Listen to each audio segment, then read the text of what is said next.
മിഥുനം രാശിക്കാർ 11-ലാണ്, ലാഭസ്ഥാനത്താണ്. മേടത്തിൽ ശുക്രൻ നിൽക്കുമ്പോൾ മിഥുനംകാർക്ക് 11-ലാണ്. അപ്പോൾ 11 എന്ന് പറഞ്ഞാൽ അയാളുടെ ലാഭസ്ഥാനത്തേക്കാണ് ശുക്രൻ നിൽക്കുന്നത്. അപ്പോൾ ഒരു വ്യവസായി ആണെങ്കിൽ അയാൾക്ക് അന്ന് വരെ കിട്ടാതിരുന്ന ലാഭങ്ങൾ കാര്യങ്ങളൊക്കെ വന്നുപെടും. അതുപോലെ തന്നെ നമ്മൾ എന്തെങ്കിലുമൊക്കെ പ്രൊമോഷനൊക്കെ പ്രതീക്ഷിച്ച് നമ്മൾക്ക് ഇഷ്ടമുള്ള സ്ഥലത്തേക്ക് ഒരു ട്രാൻസ്ഫർ, അതുപോലെ തന്നെ എന്നിട്ടൊരു സാലറി ഹൈക്ക്, ഒരു പ്രൊമോഷൻ ഒക്കെ കുറേ നാളായിട്ട് നമുക്കതൊക്കെ വാഗ്ദാനങ്ങൾ മാത്രമായിട്ട് നിൽക്കുന്നതാണെങ്കിൽ തീർച്ചയായിട്ടും അവിടെയൊക്കെ ആ കാര്യങ്ങളൊക്കെ പോകണ ചെയ്യാൻ പറ്റുന്നതാണ് മിഥുനം രാശിക്കാർക്ക്. അപ്പോൾ അവർക്കും കുറച്ച് കഷ്ടപ്പാട്. മിഥുനം രാശിക്കാർക്ക് പിന്നെ വ്യാഴം ജന്മവ്യാഴാണ്, പിന്നെ കണ്ടകശനിയാണ്. അപ്പോൾ അവർക്കും ഒരു സന്തോഷം ഉണ്ടാകുന്ന സമയമാണ്.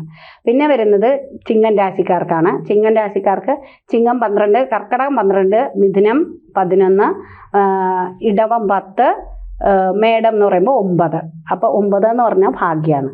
അപ്പോൾ ഭാഗ്യാനുഭവങ്ങൾ ഉണ്ടാകാം. ശുക്രൻ ഭാഗ്യസ്ഥാനത്ത് നിൽക്കുന്നു. അപ്പോൾ അവർക്ക് നല്ലതാണ് ചിങ്ങൻ രാശിക്കാർക്ക്. അപ്പോൾ ചിങ്ങൻ രാശി എന്ന് പറയുമ്പോൾ അറിയാലോ ഏതൊക്കെ ഇത് വരുന്ന മകം, പൂരം, ഉത്രങ്കാല്. അപ്പോൾ അവർക്ക് നല്ലതാണ്. പിന്നെ വരുന്നത് ഈ ധനു രാശിക്കാർക്ക് നല്ലതാണ്. കാരണം 5ലേക്ക് ആണ് വരുന്നത്. അപ്പോൾ ധനു എന്ന് പറയുമ്പോൾ ധനു, മകരം, കുംഭം, മീനം, മേടം, 5 എന്ന് പറയുന്നത് നമ്മുടെ മനസ്സ്. അപ്പോൾ ഇത്രയും നാൾ പിന്നെ ധനു രാശിക്കാർക്ക് ഒരു യുദ്ധരാശിയാണ് പൊതുവേ ധനു എന്ന് പറയുന്നത്. അപ്പോൾ ആ ധനു രാശിക്കാർക്ക് ഒരു സന്തോഷം ഉണ്ടാവും, മനസ്സിനൊരു സന്തോഷം ഉണ്ടാകും. കുട്ടികളെ കൊണ്ട് സന്താനങ്ങളെയും 5-ാം ഭാവം പറയും. അപ്പോൾ അവിടെ ശുക്രൻ നിൽക്കുമ്പോൾ സന്താനങ്ങൾക്ക് ഒരു കല്യാണം വരാനായിട്ട്, അല്ലെങ്കിൽ ഒരു സന്താന ജനനം, നമ്മുടെ കുടുംബത്തിൽ ആർക്കെങ്കിലും ഒരു കുട്ടി ഉണ്ടാകുക, മോൾക്കൊരു കുട്ടി ഉണ്ടാവുക, അല്ലെങ്കിൽ നമുക്ക് തന്നെ ഒരു കുട്ടി ഉണ്ടാകുക, ആ പ്രായത്തിലുള്ളവരാണെങ്കിൽ അങ്ങനെയൊക്കെ ചാൻസ് ഉണ്ട്.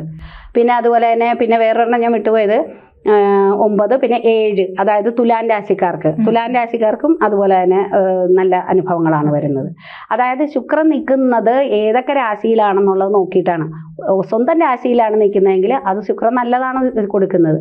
പിന്നെ 11-ൽ നിൽക്കുമ്പോൾ നല്ലതാണ് കൊടുക്കുന്നത്. 7-ൽ നിൽക്കുമ്പോൾ, 9-ൽ നിൽക്കുമ്പോൾ, 5-ൽ നിൽക്കുമ്പോൾ ഇതെല്ലാം ഗുണങ്ങളാണ് പൊതുവേ കൊടുക്കുന്നത്. അപ്പം ഇത്രയും കാലം ഇപ്പം ഈ തീർച്ചയായിട്ടും നമ്മളിപ്പോൾ മേടൻ രാശിക്കാരുടെ പറഞ്ഞാലും ഈ ധനുരാശിക്കാരുടെ പറഞ്ഞാലും അവരൊക്കെ പിന്നെ മിഥുനൻ രാശിക്കാരൊക്കെ ബുദ്ധിമുട്ടിലാണ് നിന്നിരുന്നത്.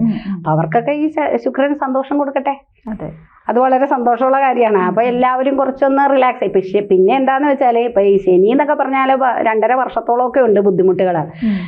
വ്യാഴാണെങ്കിൽ 1 വർഷമുണ്ട്. ഒരു വ്യാഴവട്ടക്കാലം എന്നൊക്കെ പറയുന്നത് 12 വർഷം 12 രാശിയിൽ ഒരേ വർഷമാണ് കടന്നു പോകുന്നത്. ശുക്രൻ അത്രയൊന്നുമില്ല, കുറച്ചാണ്. എന്നാൽ ആ കുറച്ചൊന്നും മിന്നിമായിരിക്കും. എന്താ പറയുക, മഴവില് വളരെ മനോഹരമാണ് എന്ന് പറഞ്ഞുകൊണ്ട് ഒരു ദിവസം മുഴുവനും നമ്മളിങ്ങനെ മഴവില് കാണുമോ? ഇല്ല. ജ്യോതിഷവുമായി ബന്ധപ്പെട്ട എല്ലാ വിശേഷങ്ങളും നിങ്ങളിലേക്ക് എത്താൻ ABC ജ്യോതിഷം സബ്സ്ക്രൈബ് ചെയ്യുക.